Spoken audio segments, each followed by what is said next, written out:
Hey ladies, and welcome back to La Femme Finance. Today we're diving into a topic that I believe has been long overdue. Money advice that actually works for women. Now, I'm not here to create a men versus women debate. That's not the point. What I want to do is spark a real conversation about the world of work, money, and wealth, and how most of it was not built with us in mind. They told us how to make money, but it never felt quite right, did it? Most financial advice wasn't written for us, women with cycles and intuition. There is a feminine way to build wealth. Discover it with me. Welcome to La Femme Finance. Abundance is how you live. Women have been slowly taking space in the workplace, in business and finances, but the rules still don't apply to us. They fit men's way of doing, but they're not meant for women's psychological and physiological needs. So let's rewind a bit to make it a little bit easier. So back in the day, men were the hunters and women the gatherers. Men would go out and get provisions while women would stay back and manage and optimize all of those resources. In today's terms, we can say that men earn the living while women manage the living. Now, don't come at me just yet. Yes, I know this is like oversimplifying the whole of human history, but it will be worth it, I promise. Just stay with me. This conversation matters because this is a way we have been doing it in society for centuries. That is, until women started stepping out of the home and into the workplace. So, when did this shift really begin? During the Second World War, women joined the workforce in masses out of necessity. But after the war, many were pushed back into the home. It wasn't until the 1960s and 70s, with the second wave feminism, that women began fighting for a permanent seat at the economic table. Today, women dominate entire industries: nursing, education, HR, psychology, design, and increasingly, law, medicine, even engineering. And according to the US Census Bureau, women now make 50.7% of the college-educated workforce. So do we really need to take up more space? Now, we haven't seen it. I want to see it myself. 1, 2, 3, take up space! Am I evil? You're the devil in disguise. No. Oh, yes, you are. Okay, back to the topic. The deeper issue is this. The rules of work and money haven't changed. Our needs are not the same as men. Our perspective is completely different. But the rules were made by men for men who don't have cycles and who never go through birth. And here is the real problem. It's not that men are demanding us to work like them. No one is doing that. Men are not guilty of that. The problem is that us women entered the workforce and started imitating the model that was made by them for them. And why? Because it was the only model that existed. It was the only thing that we knew. But now we know more, so we can change that. And by the way, if you have some ideas on how we can change that, please leave that in the comments because I would love to read you. Okay, story time. So many years ago, a friend and I, we started tracking our cycles and sharing it with each other. So sometimes she would show up at my door looking pale, looking down, and she would just whisper, day 2.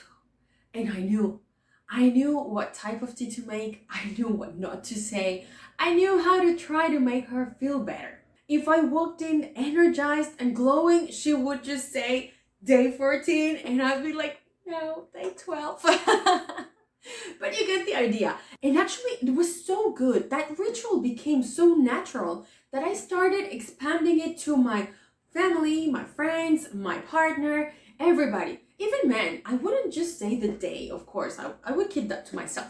But to work colleagues, I would say, I'm going through some feminine stuff right now. I need some space.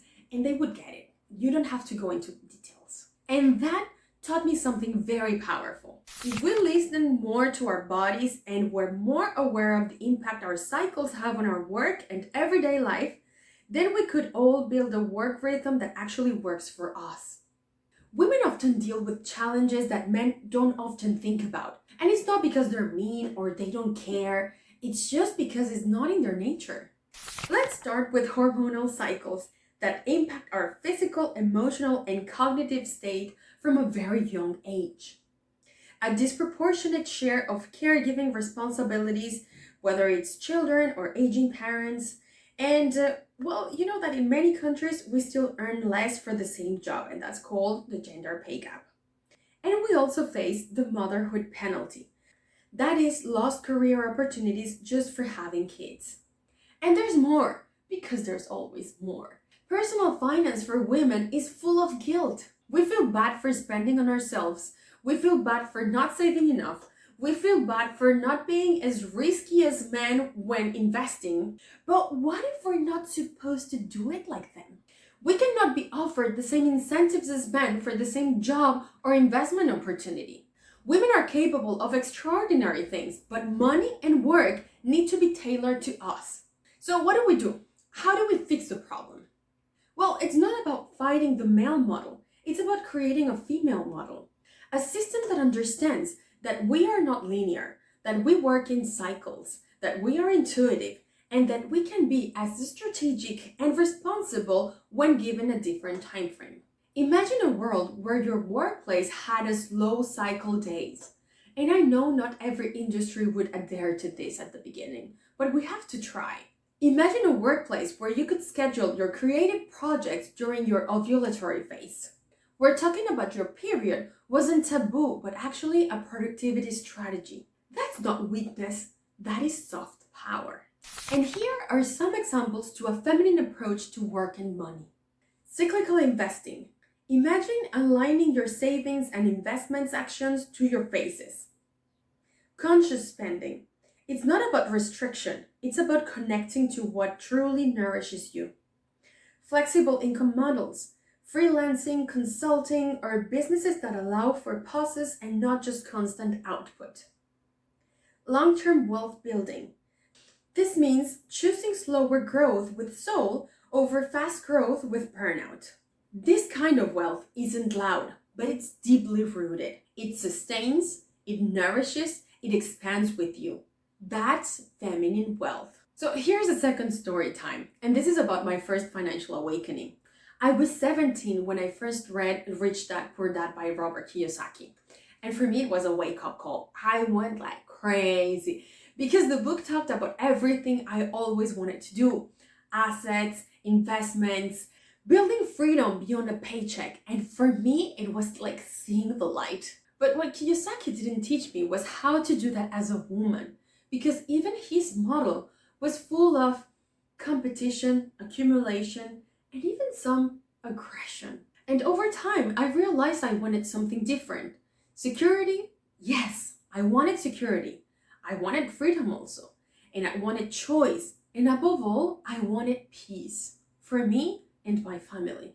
My financial path has been a dance between strategy and softness, between clear goals and conscious pauses. I've had amazing moments of expansion and a lot of moments of retreat. And that, I'm convinced now, after 21 years of reading that book, that this is the feminine way to build wealth. Ladies, the future is not masculine or feminine, it's integrated. But in order for that to happen, we need to create our own model first. Start by listening to your body, honor your rhythm, track your cycle. And do not track for health, track it also for wealth. And ask yourself, what does wealth mean to me? And not just as a concept, but as a feeling. What does it feel like in your body? Is it spacious? Is it ease?